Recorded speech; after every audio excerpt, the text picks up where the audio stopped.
chơi hả dân chơi chơi con tạo về đâu chơi con tạo bên này tại vì nơi cái đá về chơi cái này quyền cho dùng hạt chưa gì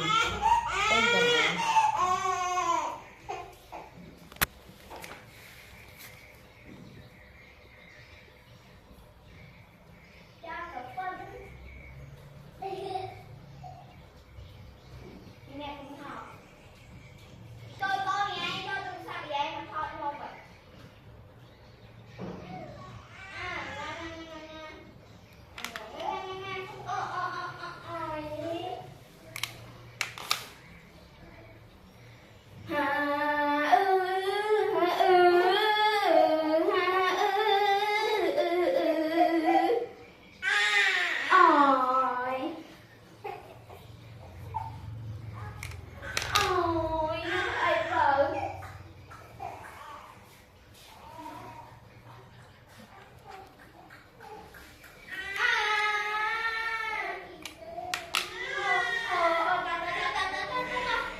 cà cà láp chanh hai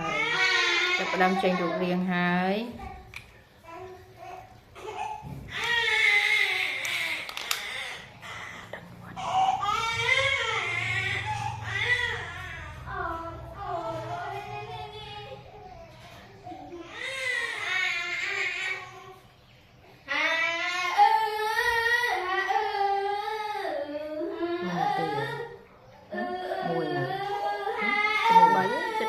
tí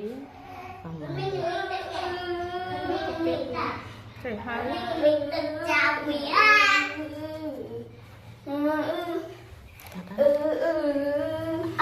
ông anh lên tầng á ông sao mình lên tầng nữa chanh này chanh ruột riêng các bạn chanh ruột riêng cà lạp các bạn cạch ở chùm ni gì hao hệ chùm ni anh mền lại nữa